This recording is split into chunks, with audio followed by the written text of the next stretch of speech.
Major support for Do the Math has been provided by Chevron, the Kern County Superintendent of Schools, Edison International, Kern Schools Federal Credit Union, California Resources Corporation, Bakersfield West Rotary Stroop Family Foundation, Panama Buena Vista Union School District, Bakersfield City School District, and the Kern High School District, with additional production assistance provided by these supporters of education in Kern County and throughout the state of California.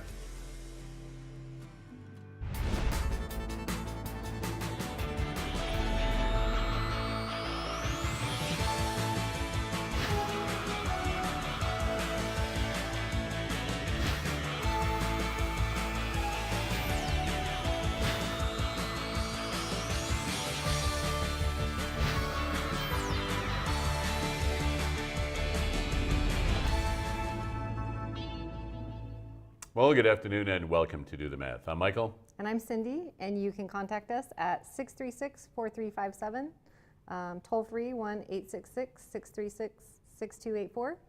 Email us at dothemath@kern.org or watch us online at dothemathonline.net and look for us on social media as well, Facebook, Instagram, Twitter, and YouTube. All right, well, we have a lot of things going on. We have a student on phones waiting to get in touch with us so that they can do their math problem. We have a very special young lady in studio with us. We'll be going out to one of the fire departments, one of the firehouses here in Bakersfield. And before we do all of that, I know that you were saying that you had a parent wanting to do something with class tomorrow. Yes. And why don't you let everybody know what that parent wanted to do? So I have a parent that volunteered to bring individual sized pies for my homeroom class because tomorrow is Pie Day. And that brings us to today's Math in the News.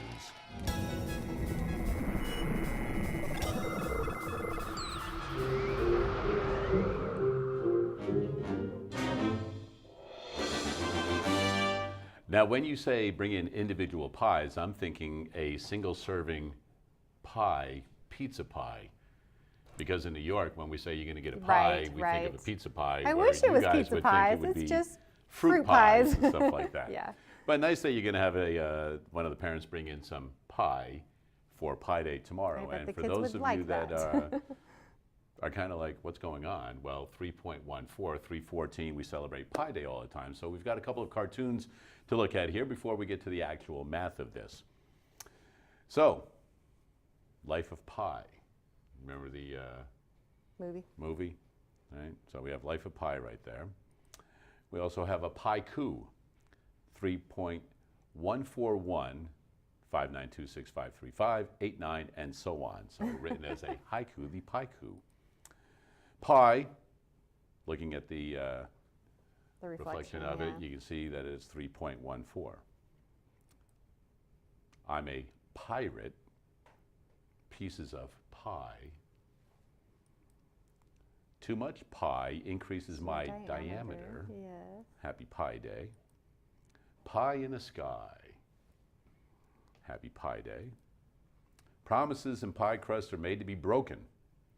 So, speaking of your pie for tomorrow, I ate some pie, being signified right up there.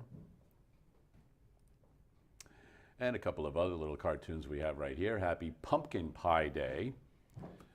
Pumpkin pie we can see over there. And you know what I get when I divide my circumference by my diameter? Pie. Pumpkin pie. And is it me or is this guy talking in circles? And of course it's pie up there. So now we need to take a look at exactly what they're talking about with this pie.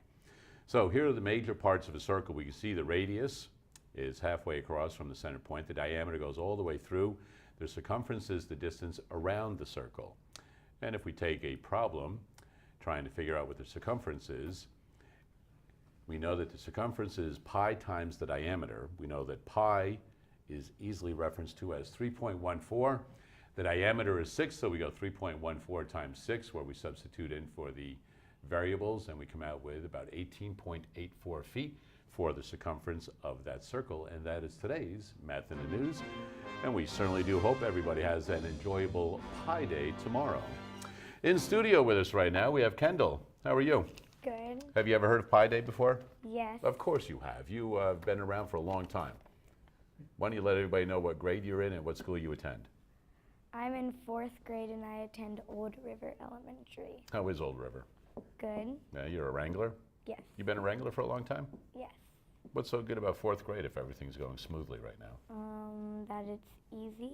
It's easy? Yes. Okay. So it's pretty easy in 4th grade.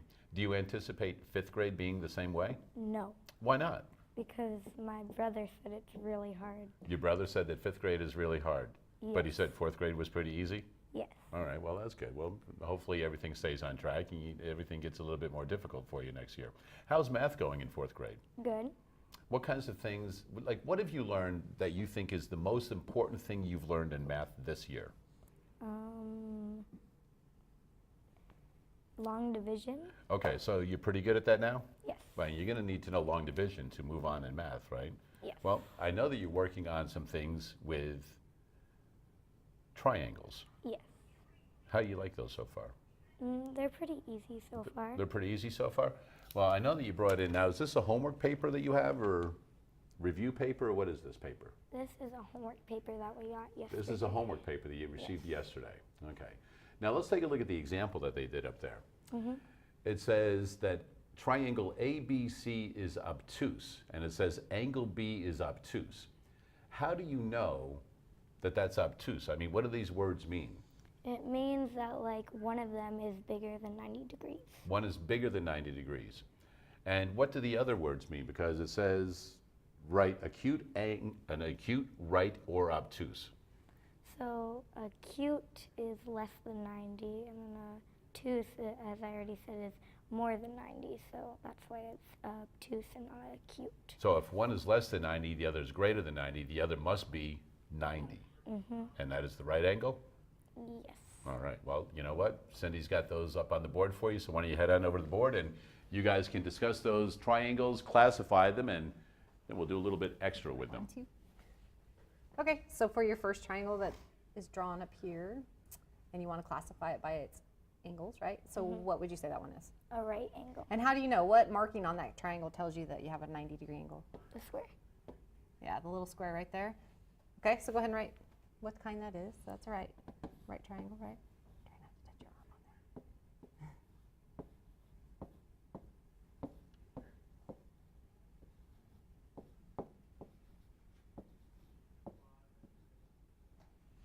Okay, so then when you look at the next one and you have your GHJ, weird how they didn't put I on there, huh? Probably, I don't know. GHJ, so when you look at its angles, what do you think? Acute triangle. Okay, and how can you tell? Because it's less than 90 and it doesn't have a square. So all of them are smaller than 90, therefore you got acute. Okay, so go ahead and write acute.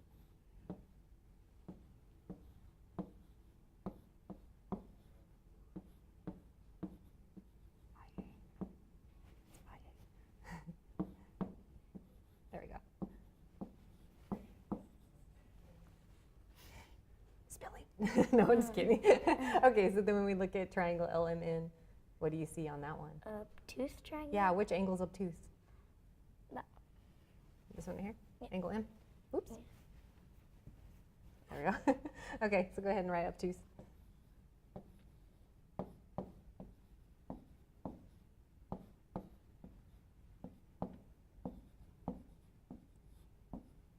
All right, so we got our obtuse angle makes that one automatically obtuse. All three are acute, so we got an acute triangle, and then you have one right triangle or one right angle. So that makes that one a right triangle. All right, good job. So are there any other things that you've learned so far about triangles other than how to classify them according to the angle? No. Not yet? So those are the names you've learned so This is far. going to be a big day for you, Yeah. young lady, because We're we're gonna going to teach learn a you lot some more stuff. about triangles. 636-4357 is the phone number. We do have phone tutors available most Tuesdays and Wednesdays throughout the regular school year. However, programming note, next week is the final week for live broadcasting for Do the Math this season. As always, there will be rebroadcast shows that you can always check out on YouTube. And we do have that toll-free number, 1-866-636-6284. We'll do some more work with Kendall, but right now we're going to go back out and check out what's going on at the firehouse with Scott.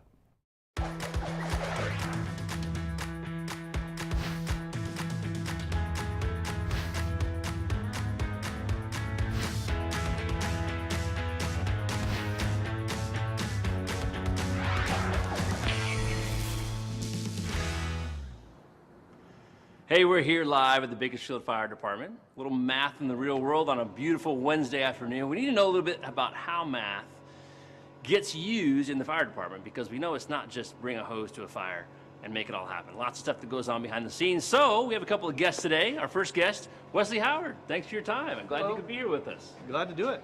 Tell us where we are today. Today we're at Bakersfield Fire Department Station 1 downtown. This is our headquarters. Right. Bakersfield Fire Department Station 1 here was built in 1939 under FDR's Public Works Administration. Okay. It's got a rich history here within the city. In 1952, it actually served as a temporary city hall after the 1952 earthquake. Wow. And City Hall sustained damage, so they ran city operations out of the apparatus floor here. Here at Station 1, we have several pieces of equipment. Engine 1, Truck 1, we have USAR 1, we have a reserve engine, which is very similar to Engine 1, it's 201. Wow. We have a Type 3 fire engine, which is Engine 301, as well as a battalion chief and some rescue boats for any swiftwater rescues in the river. Okay. So there's a lot of stuff going on in this A building. lot of stuff all the time. It's an older building, but very strong. If this one didn't sustain damage in the earthquake, this is the place to be safe, right? Yeah, we call it the Rock because all exterior walls and a lot of the interior support walls are solid concrete. Okay. Good deal. Very secure building. So when you're working here, about how many calls do you think you get per day, on average? On average, 7 to 10 a day. Okay. Busy day, upwards of 15, maybe more. Wow. And how many firefighters, engineers, captains, firefighters, working people are here, boots on the ground, ready to go to an emergency on any given day? Well, we have 2 firefighters, Okay. myself and my counterpart on this shift is George Mert. Okay. And one of us is on the fire engine, one is on the truck. Right. There are 3 engineers, 2 drive the truck, 1 drives the engine, and there's 2 captains, 1 for each piece of equipment. There's also a battalion chief that runs out of here, and he's in charge of all stations and equipment, essentially that is north of Stockdale Highway and Brundage Lane. Okay. So what is the area that you all cover here? Like, do you know it in square miles, or about how I big don't the know area the is? square miles of Station 1's first in response area. Right. But we are bordered by some Kern County stations to the northwest. Right. We've got Engine 2 to our east. We've Right. got Engine 3 slightly southwest of here. Yeah. We've got Engine 4, which is over off of Bernard Street. Okay. So we have a lot of engines in a close proximity downtown here, and we all kind of share the response area and run into each other's areas when they're previously committed. Right, right. Are there any other ladder trucks in the Bakersfield Fire Department besides this one here? Yes, we have Okay. 2 others. We have Truck 7. Station 7 is just off of Ming Avenue Okay. and Acres, Ming and Acres in that Oh, area. right. Okay. So Truck 7 is there, and then Truck 15 is out off of Buena Vista, just south of Stockdale Highway. Okay. That's a fairly new station, right? It is. Okay. Good deal. It's one of the newer stations. Wow. So you're all over town. Now we want to know a little bit about this specific place and, of course, these specific vehicles, right? Right. So, George, thanks for your time, man. Hi. I appreciate you How you being doing? here. Yeah. Tell us a little bit about what you do here in this building, and maybe a little bit about the equipment we're looking at here. Yeah, well, my name's George Mert, like he said. I'm a firefighter here at Station 1.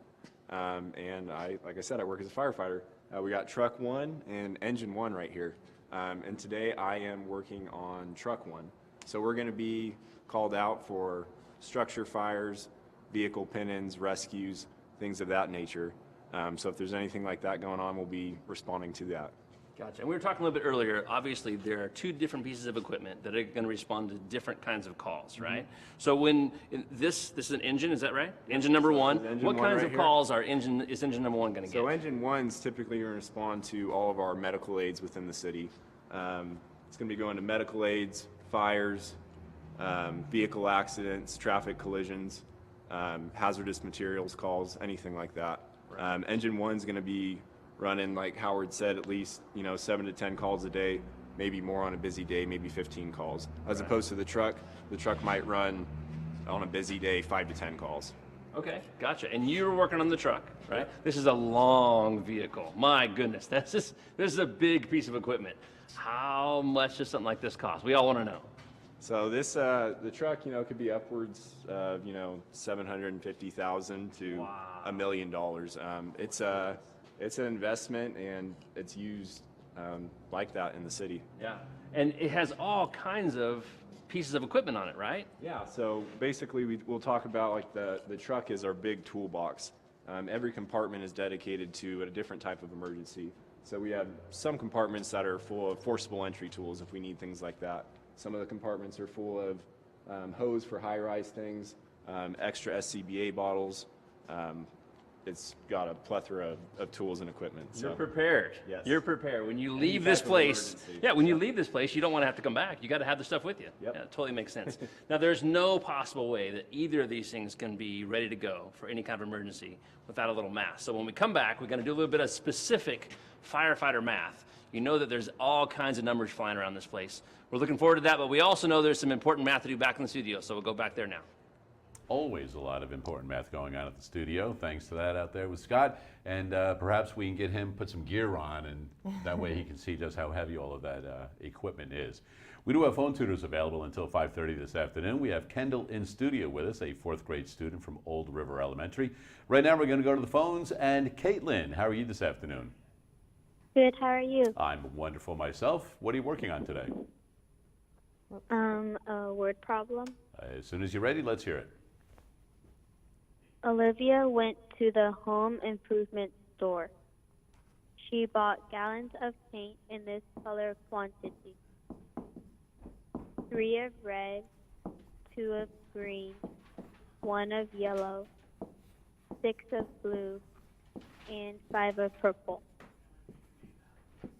The paint cost Olivia $14.50 per gallon, except for the blue paint that was priced at $15.60 per gallon. How much money did Olivia spend at the home improvement store? Oh, perfect. You know what, Kendall, you're in 4th grade, and you have just said that you started mastering long division, correct? Yes. So that means you must know how to multiply well, correct? Yes. Over to the board, young lady. You're going to help out with Caitlin's problem. Did you hear her problem? So she's going to the hardware store to buy paint. They need 3 gallons of red, 2 gallons of green, 1 gallon of yellow, 6 gallons of blue, and 5 gallons of purple. The paint's $14.50 per gallon, except for the blue, which is more expensive, $15.60 per gallon. So this one goes with that. Okay? So how do you want to approach this? Do you want to do each one individually and then multiply by $14.50 per color, or do you want to add up all the ones that have the same cost? Add up all the ones that have the same That's going to be cost. easier, right? So Yes. let's add up the gallons that all cost the same, so we can then figure out how much they will cost. Now, we're gonna Caitlin, is add- this the same approach that you took? Yes, Okay, so you added up all the gallons first. yes. Yeah, so we get the 5 from there, right, for the purple. So we have 11 gallons that are going to cost $14.50. Now, how would we figure out how much those 11 gallons are all together? We put 0, 0. So what should we do? What kind of math should we do? Multiplication. Okay, so I agree. So let's do it like this, though. $11, we don't really have to put this part on, because when you do a multiplication, you don't have to line your decimals up. So let's put the $14.50, since it's a longer number, on top. So let's do it like right over here somewhere. And then we can put the 11 underneath that. And then we do have a decimal, but we only have to worry about that at the end. So go ahead and multiply that out. And Caitlin, I take it you've already multiplied this part out? Yes. Okay, don't say anything yet. We're going to make sure that you and Kendall agree on this number. Let me move it up for you a little bit, okay?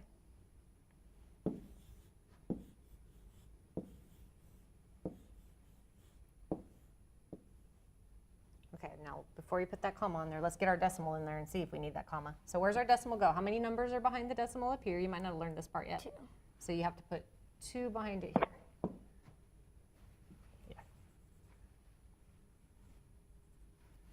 Yeah. You just have to push harder. Okay, so $159.50 for these colors, right? Now we got to figure out how much the blue's gonna cost And Caitlin, did you get $159.50? Yes. for that Alright, part. Okay, so now we halfway need to home. do this one, and we have 6 of those. Whoops. Do 6 times. Okay, so you want Can you fit it there? You want me to move it up some? Move it up, please. Whoops. That's a nice long 6 right I there. must have been moving it as you were writing. Okay. Put your 6, and then we do have a decimal there. Okay.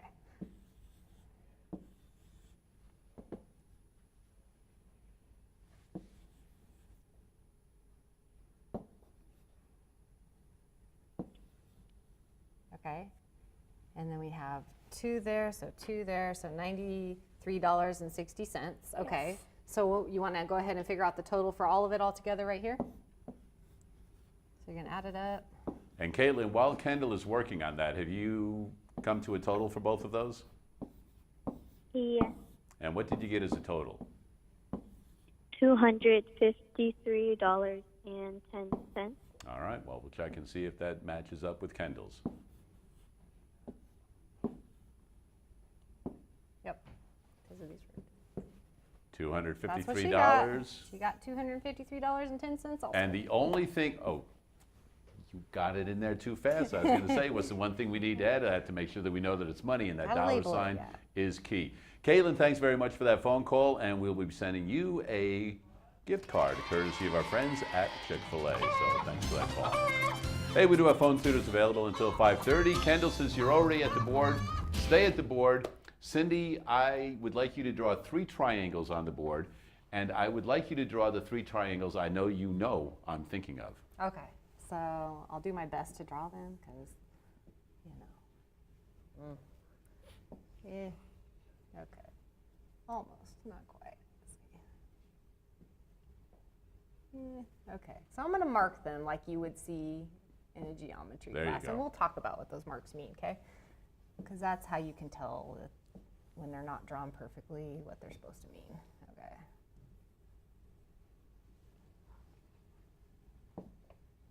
That is not good, though. Hold on. You're going to modify that one I'm a little picky now? one. Okay, so I'm going to modify that one a little bit, make it look a little bit closer to what I'm going for.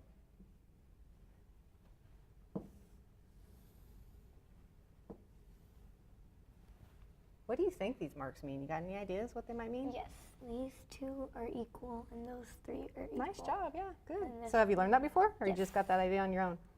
You've Learned that before? Okay, so there's some names besides your obtuse, acute, and right angle triangles. Okay, so those identify how the angles are in triangles.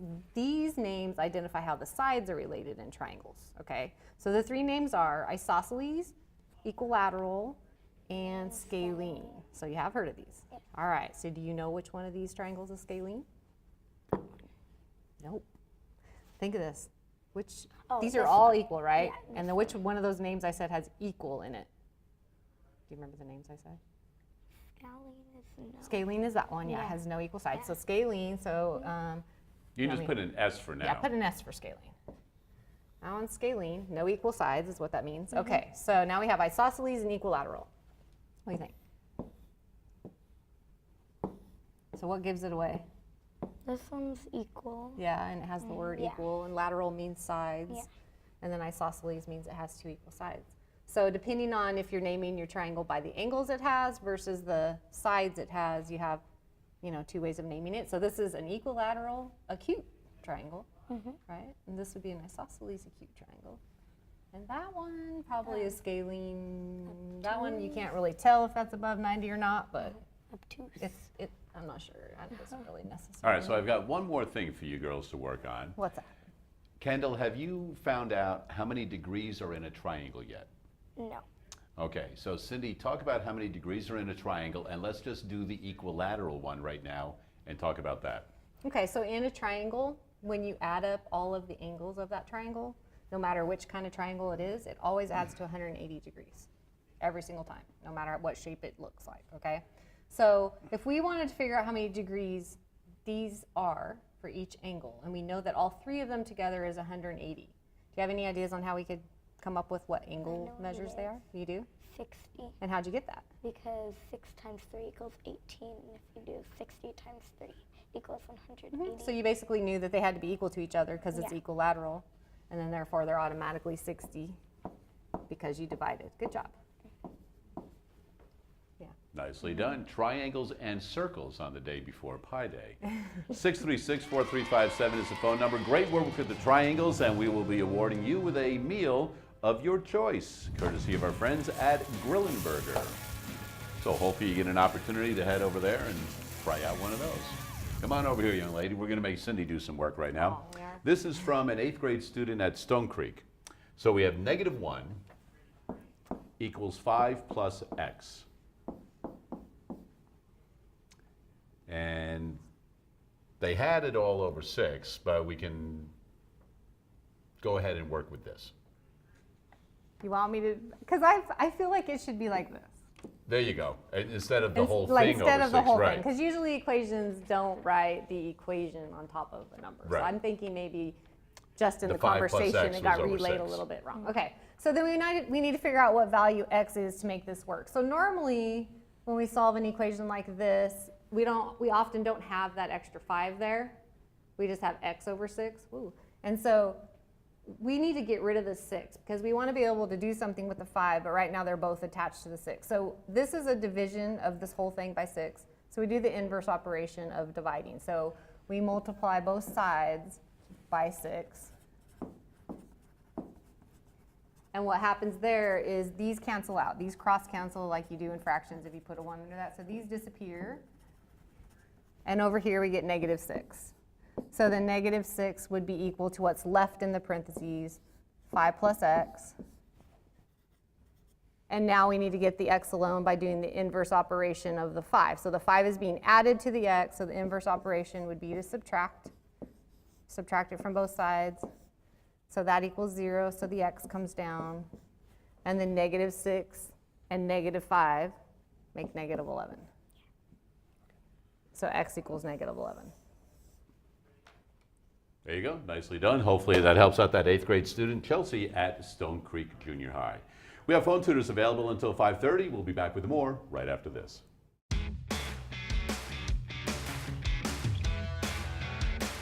Today we're at Belridge Elementary School, home of the Panthers, and we're here to...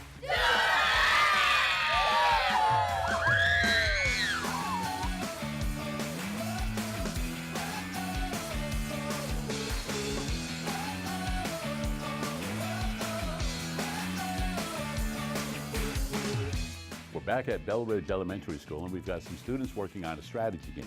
Now, the first time you guys had 10 frogs, and you were working on who could be the one to take the last 1 or 2 off, right? Mm-hmm. And they could have been from anywhere on the board, correct? Mm-hmm. Okay, so go ahead, get these set up, put 1 marker on each spot, and if you have leftover, just put them off to the side, because I'm sure I gave you more than the 15 you need. So put 1 marker on each spot. All right. Any extras, just put up to the side. We'll get those later on. All right. Now, here's the way this one works. You see that we have 3 rows. We have a row of 3, a row of 5, and a row of 7. Now, with the frogs, you could take the frogs from anywhere on the board. Remember? Now, you're going to still take 1 or 2 off the board. But if you take 2 off, they must be from the same row. So here's an example. If you want to take 2 off, and you want to take them from this row, you can take that one and that one. Right? They don't have to be next to each other all the time, as long as they're in the same row. So let me ask you this. Could he go like this, take this one and that one? No.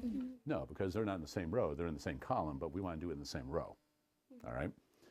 So, once again, you want to be the person to take the last 1 or 2 off. But if you take 2, they must be from the same row. Are you ready? Go.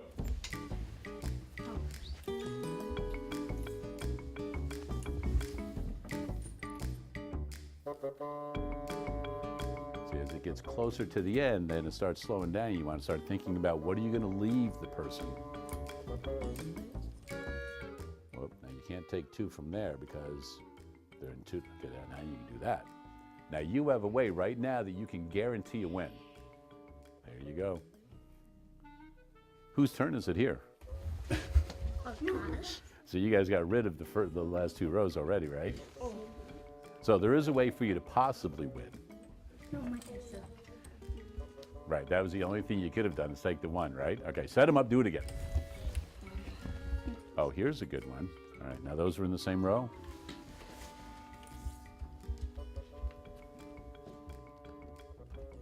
There's only one thing you can possibly do to help yourself, to even have a shot. Otherwise, we already know what's going to happen, right? That's the only move you can make. There you go. All right. You ready to go again? Who went first last time? You did? No, I did. All right, so you're up first. So who is developing a strategy on how to do this? Does anybody, what are you working on? So like, if he takes 2, I'll take 2. Then he'll take 2, and maybe if he just takes 1, I could take 2. Okay, so you're, whatever he started with first, you're following suit with that, right? And then sometimes changing it. Now, remember, there are 15 total pieces. Okay, so you want to think about, remember, once again, if there were 4, what should you do? Take 1. Take 1 so that there's 3 left. But now this time you have to think because they might be in different rows. So think about leaving something in every row to leave more options open. All right, so go ahead, one more try. Go. All right, let's see how this one's going.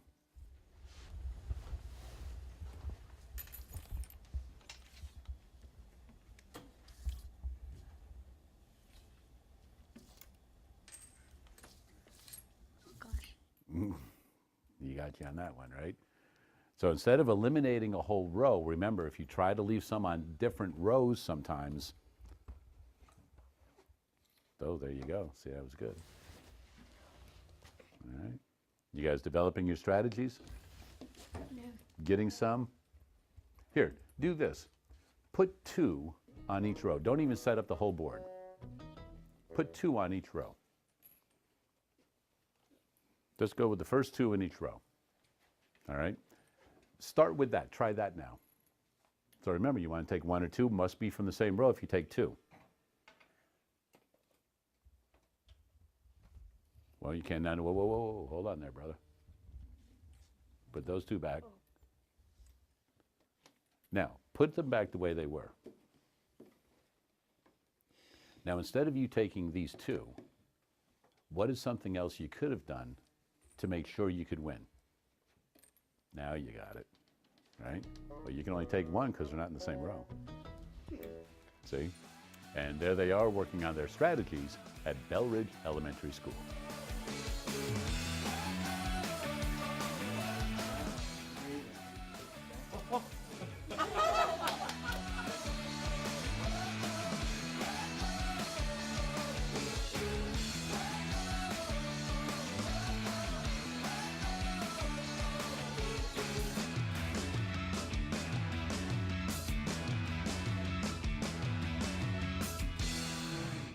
And always a lot of fun with those staff and students out at Belridge Elementary. We had a lot of fun playing them, a game that anybody can play, and it doesn't take a lot of time to figure out how to play that game, and a lot of mathematical reasoning and logic right there.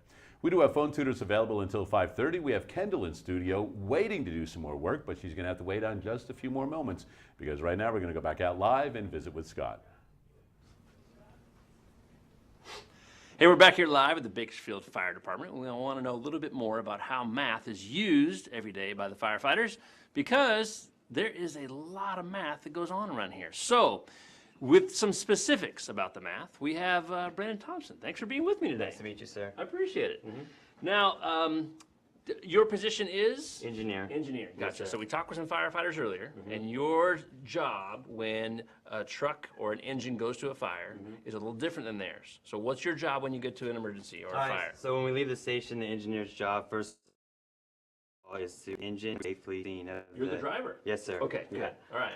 So not only do we have to do that, but when we do get on scene, we have to use some math calculations in order to get water from our engine through the hose, out the nozzle, and help the firefighter and captain put out the fire. Gotcha. And you're in charge of that. So you're not going to be up here by the No, fire. sir. You're going to be in charge of the things that are going on Exactly. the engine. And this is a super important job Yes, because sir. without you, Can't put they the can't fire do out. their job. Exactly. Okay, so tell us a little bit about the basics of what you have to do when you arrive on scene. Okay, so when I arrive on scene, I need to make sure I know how much hose is on the ground. I need to know what size hose and like I said, the length of hose. And that will help me determine what I need my pump discharge pressure to be. And that's important because you need to have a discharge pressure for maximum efficiency. We don't want too much water coming out of the hose because it's going to be hard to control, but we want enough water to come out of the hose so we can put the fire out. Gotcha. So a couple of things that are in your mind when you go here, and you have a length of hose, you have the diameter of a hose, how big it is, right? How much volume of water is going through, Yes, sir. and at what pressure. Exactly. Okay, so lots of things to keep in your mind, and you're juggling all these things in your mind and making sure that people are safe and have enough of what they need to do their job. Yes, sir. Okay, so you say between 0 and 300 PSI. Yes, sir. Tell us a little bit about that. PSI stands for pounds per square inch. Exactly. And that's going to, like you said, that's going to fluctuate. If you went outside, you guys were just out there looking at the engines, you'll see a discharge pressure gauge. You'll have a number on there. The ones out there are actually 0 to 600. Okay. But we That's like a to. lot of pressure. That is a whole lot of pressure. Now, if I go turn on the hose at my house, how Yes. much PSI do I have I at think my you house? have about 40 to 50 PSI Okay. at your house coming out And of you're your water talking hose. about a lot more a pressure. lot more than that, yeah. So depending on, like I said before, this is going to fluctuate what I'm going to put my pump discharge pressure. Things that might change that will be the different size hoses. Right. So we have right now we're using 1 3/4 inch, but we have 2.5, 4-inch hose. So depending on what size hose, that's going to change. The different lengths of hose. Sometimes we're going to have 200 feet on the ground. Sometimes we might have 600 feet on the ground, and that's going to change. Appliances, we talked about earlier. If we have a single hose and we want to break it off into 2 different hoses, that's our appliance right there. That'll calculate into our pump discharge pressure. So if you have one specific, like let's say just to throw some numbers, if you have 100 PSI here, then you're not going to have 100 in each one of these because you're splitting into 2 parts, right? Depending, I guess, upon the diameter of those. Yeah, exactly. Yeah. And then the last thing that's going to also come into play is elevation pressure. Let's say you're out in Station 10's area, out by Hart Park. Yeah. There's hills. So that PSI or that pump discharge pressure is going to change. If you got to go uphill, you need more. If you're going to go downhill, that gravity is going to help that go down, so you need less. Right. Also down here, like Bank of America building, you're pumping up different stories, so you need more PSI as you go up, and again, less if you go down. So those are things that could affect your pump discharge pressure in the end. Wow, so many things to keep in your mind. Okay, so we have a lot of calculations going on here. Can you give me the layman's version of what's going on here? Because I love this math, but just in general, what's happening? Real quick. Okay, so like I said, our biggest thing, what we want to find is our pump discharge pressure. To find that, we have formulas just like in math formulas and algebra. Right. So we have our pump discharge pressure is what we were looking to get. So that is our nozzle pressure plus total pressure loss. Nozzle pressure, like we said, we have different nozzles. We're going to use a constant of 75 PSI. Total pressure loss is friction loss plus our appliances, like I talked about, plus our elevation pressure, what I talked about. No, this makes sense. So Yeah. you have a certain pressure, and we have to Exactly. take away some things to take away from that pressure. Totally makes sense. All right, keep So we on get going. I love it. our friction loss, which we talked about when we were talking before, is the different diameter of the hose, you're going to have different friction loss. So we have things such as coefficients. There are, like I said, we have different size hose, different coefficients. We'll keep it simple. Our coefficient for our 1 3/4 hose is 15.5. Okay. Q squared. Q for us is flow, GPMs over 100. And GPM is gallons Per minute, yes. Gotcha. And then Okay. times length. Length of our hose divided by 100. Okay. So let's plug all that in. First thing we're going to want to find is our friction loss. We have our coefficient, our flow divided by 100, times 2, times our length of hose over 100. Do all the math, simplify all that out. We get friction loss at 48.36. So like I said, we go back to our total pressure loss, plug in our friction loss. Yeah. This is a Let's say we're just on the ground. firefighter, firefighter George Mert drew that out for us. And You so did a great job. There's I love our it. there's our fire that we're putting out. So we're on flat ground, no appliance. We get our total pressure loss. Yeah. Take it back up to here, plug it in. Our nozzle pressure 75, our total pressure loss 48. Gives us, and we round it to 123. And what we Yeah. talked about earlier, for this type of fire, which is our quick attack, our jump lines, they're always going to be 1 3/4, 200 foot. So when me or any of the engineers jump out, we know in our head we're gonna get 123 every time. Yeah. That's what makes it easy. It's a good number to stick in your head. Exactly. Wow, there's so much to talk about, so much math to do here at the fire department. And so just so you know, we're gonna find out a little bit more about what you can do if you are interested in being a firefighter. But just know this, you have to know your math. Back to the studio. All right, thanks for that, Scott. And indeed, there is a lot of mathematics in firefighting right there. And you see everything that was being done on that board and how much you need to know, especially spur of the moment, the PSI, the size of hoses and things like that to be ready to attack whatever circumstance you're in. We do have phone tutors available until 5:30 this afternoon. As promised, we have fourth grader Kendall ready to do some more work. And this is going to be a new frontier for you, young lady. You ready? Yes. Head on over to the board. So this is going to be a little bit of order of operations, but we're going to not deal with parentheses and exponents today. So Cindy, if you want to write these up there, we're going to go 5 plus 5 divided by 5 plus 5 times 5 minus 5. And maybe discuss and review a little bit with Kendall the order of operations, but we're going to eliminate parentheses and exponents. So parentheses and exponents normally go first, but since we're not working with those, we're going to always look for multiplication or division, and we go left to right.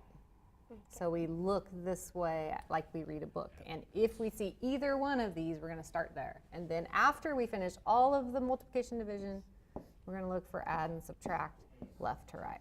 So when you look at this problem and you read it across, what's the first thing out of these two that you see? Division. Okay, so we're going to go ahead and we're going to put those together and we're going to solve what they equal. Okay. So underneath it, write what 5 divided by 5 equals. Okay. So now we're going to go ahead and bring down the rest of the stuff that we didn't do anything with yet. So this is now just that number, right? Everything that we didn't put our box around comes down. And we're still checking if we have any of these. Multiplication. Okay. So we're going to go ahead and put these together and answer what they equal. Okay? And so then the rest of the stuff's still there. Okay, so now we're done with all of those, right? No more multiplications and divisions. So now we look for add or subtract, and we go left to right. So the first thing you see is, so we're going to go ahead and solve that. All right.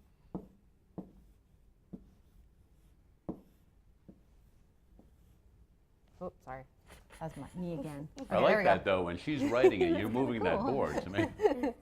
Okay, so then we're still doing our add and subtract. So if I add, and that will equal. And then what should you bring down? Yeah?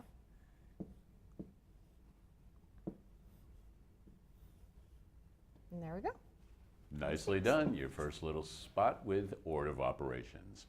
And for doing that, we're going to award you, I think they have a couple of games left before playoffs start, but a couple of tickets to the Bakersfield Condors. So congratulations on that. Hopefully you have an opportunity to go check out one of those games. Have you ever been to a Condors hockey game? Yes. Did you like it? Did you have a good time? Yes. All right, well, you know what? You can have an opportunity to go back to the Condors, and they've been doing really well as of late.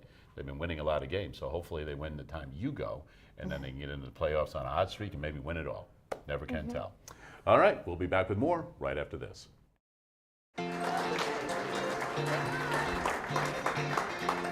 It's a collaboration of 47 school district superintendents, institutes of higher education, early learning, as well as the business and other community members coming together to really break down any barriers so that students can be successful in all of our organizations.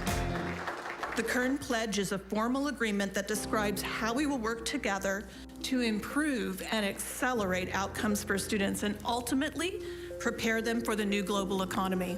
We can deliver to the high school district, to Bakersfield College, Taft College, to Cerro Coso, to CSUB, a whole different type of student who will come out of that institution for the jobs that are needed in Kern County.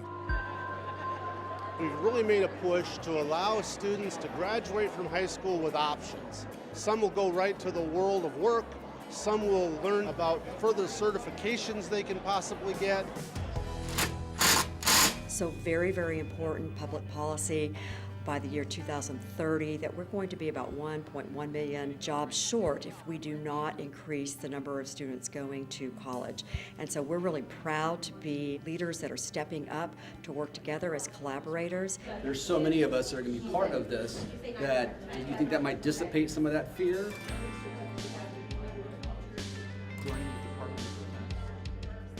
We bring together superintendents from all 47 school districts here in Kern, as well as leaders from our higher education institutions. The better we understand where they have come from, what their experiences have been when they arrive, the better we're going to be able to cater our programs to meet their educational goals. College is where students are going to get those skills and knowledge to go into the workforce, whether it be as an engineer, getting an engineering degree, or getting a certificate in welding and becoming a welder. This pledge is important for the community, and Chevron has made a pledge from years ago in how we invest all around in different programs to promote that pipeline of skilled workers. As the largest elementary school district in the state, we're proud to support the Kern Education Pledge. One of the things is this is a collaboration and partnership with the goal of ensuring that every student is academically successful and adequately prepared for life.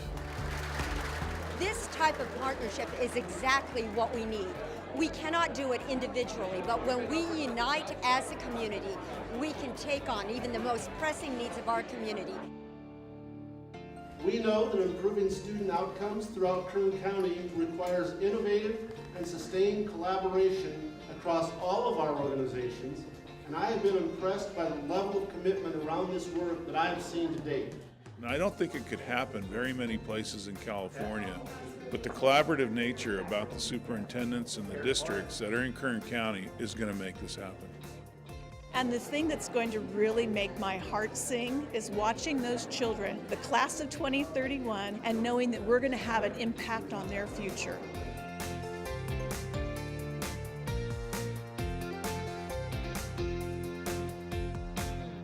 And just a reminder, we do have phone tutors available until 5:30 this afternoon. Today is the 13th, the day before Pi Day. And a programming note, next week, the last 2 days for live broadcast for Do the Math this season. In studio, we have Kendall, a 4th grader from Old River. Everything going well so far? Yes. Want to do one more problem? Yes. Over to the board, young lady. Here we go. All right, Cindy, be so kind as to put up 4 4s. Kendall, I would like you at the end of the last 4 to put an equal sign. Well, there we go. And Kendall, pick a number between 1 and 9.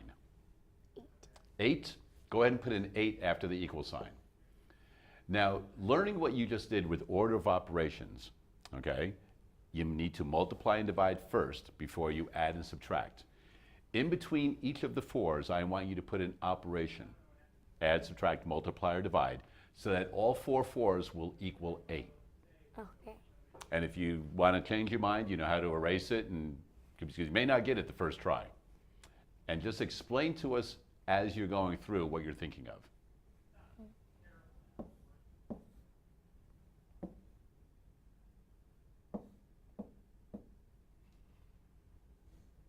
All right, so explain to us how you're going to solve this problem now with order of operations.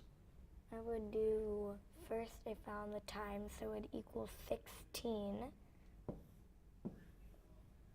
And then I could do 4 divided by 4, which would equal 1. Good. And then 4 take away 4 equals 0.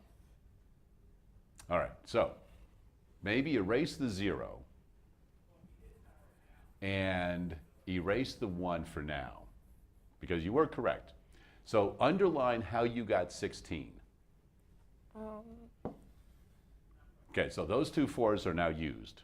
Yes. Okay, and then you said the next thing you had to do was the 4 divided by 4, and you had 1, right?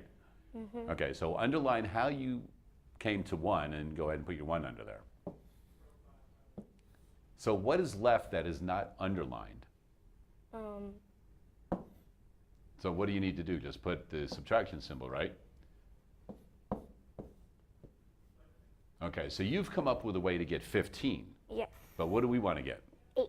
So erase that Let's try it again. Here, I'll help you out if they're racing. Be faster. So that was an excellent approach, and I liked how you started off with the 4 times 4 was 16. And that might work to get to 8, and there could be some different ways also to do it. So you find one of the ways.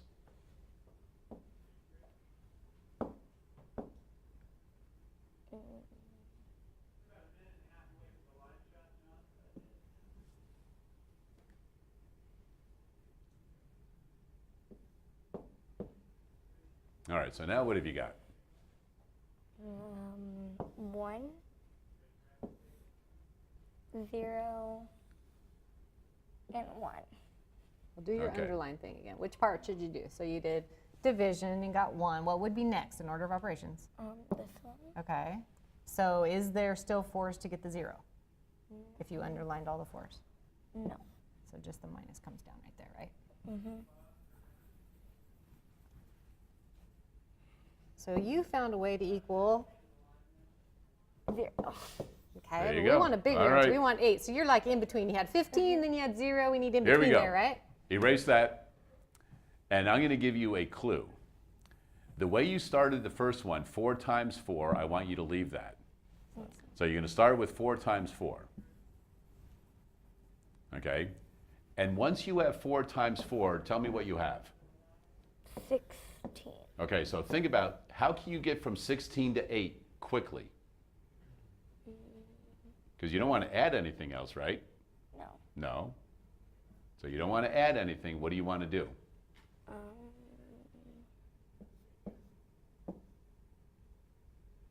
Okay, so try that. So we have So 16 minus 4 is? 12. And 12 plus 4 is? 18. I mean 20. I mean 18. Yeah, 16. 16. So that's too high. Yes. So you're close. But you So- want the 12 to go down some more instead Right, of so you're up at some 12. more, So right? how can you get from 12 to 8? You can take away 4. So what could you fix on your problem to make it say that? You only have to fix one sign. All right, so now what do you have? 0. Wait, hold on. So let's do this again. Let's separate here. Okay, so you did 4 times 4 is 16. So both of these 4s are used up. Yes. All right? So then this is what, usually you'd bring it down. You didn't change those yet. So what would you do now? Well, but what would you do now to show that it equaled 8? So if you had this whole problem, what part should you do? 12. Okay. Take away 4. There we go. Equals 8. There we you go. Nicely done. So that's one of the many ways that you can get 8. All right, we do have one more opportunity to head on out to the firehouse and visit with Scott. Hey, we're back here live at the Bakersfield Fire Department, and I know that those last couple segments we did here have some people awfully curious. How the heck do they become a firefighter, right? So, we're here with John, and I want to know a little bit more about how a young person gets a chance to be a firefighter. First of all, tell us how long you've been a firefighter. I've been a firefighter for almost 20 years now. Wow. Yeah, I got a little late start in life, so I had a previous career, but then I realized I wanted to make a change, and so I went through the process, and here I am. Well, here you are. And what's your position here? I am a captain. Okay, gotcha. And we're still here at Station 1. So you're a captain Right. on the big, long Big truck. ladder truck, exactly. Right. So, Gotcha. And so you have a crew that works underneath you, right? Yes. And all of you have awfully specific training. Correct. Right? So if you think back, just in general, think back at your schooling, what were some of the things that you did while you were in school that you think help you the most now? well, probably the best thing that I did was I completed and got a college degree. Good. So, and that's what people don't realize is that the majority of the people that come in that are the new firefighters all have college degrees, and a lot of us, the older guys, actually went back and got their college degree. It helps us in so many ways. Public speaking. Here's a prime example right now. Right, sure. We all took speech classes. Obviously, we all had math classes. Yeah.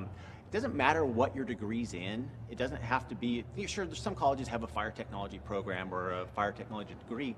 It doesn't matter. The fact that my degree's in biology. I studied little fuzzy critters and everything, and here I am putting out fires. So who would have thought that? Right. So the little fuzzy critters are thankful, by the way. Oh, well, good. I'm glad I could help them out there. That's right. So, like I said, it doesn't matter. It's just the fact that I know when, and I've sat on interview panels for guys that want to be firefighters, and to me, when a guy has said yes, or I keep saying guys. Guys or girls. Girls, exactly, Sure. thank you. Sure. If you're committed to go through and get that college degree, then that's the type of person that we want working for the Bakersfield Fire Department. Because you're dedicated, you're hardworking.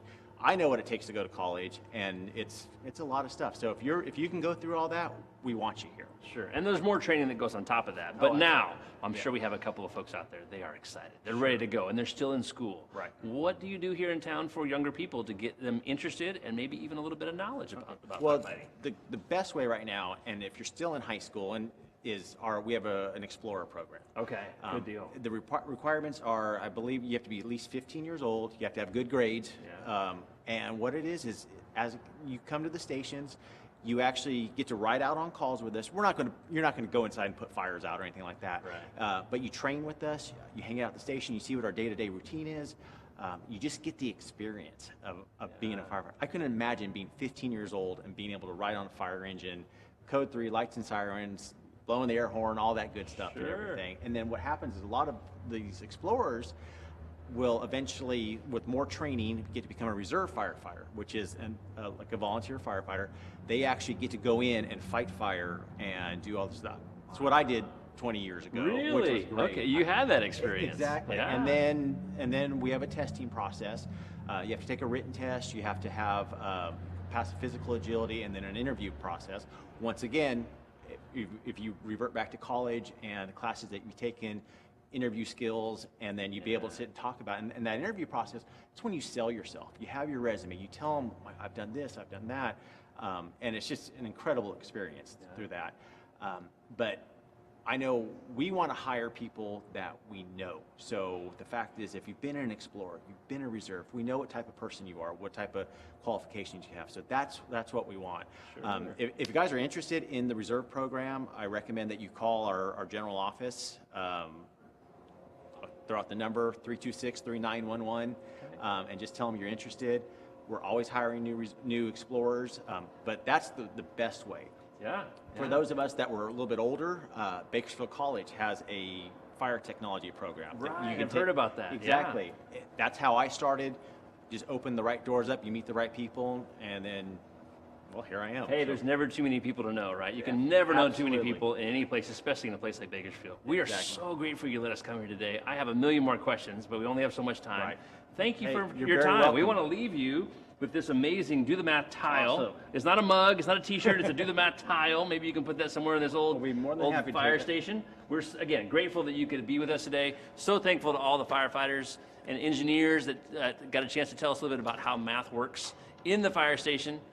Man, we had a good time. Back to the studio. All right, thanks for that, Scott, and also thanks to the Bakersfield Fire Department for allowing us to go out there and do a little math with them. Kendall, did you have fun today?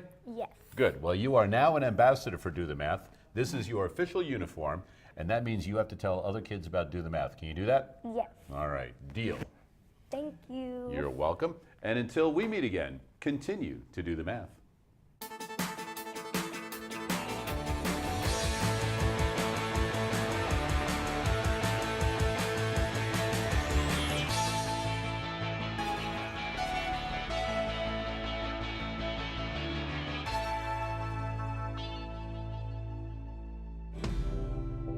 Major support for Do the Math has been provided by Chevron, the Kern County Superintendent of Schools, Edison International, Kern Schools Federal Credit Union, California Resources Corporation, Bakersfield West Rotary Stroop Family Foundation, Panama Buena Vista Union School District, Bakersfield City School District, and the Kern High School District, with additional production assistance provided by these supporters of education in Kern County and throughout the state of California.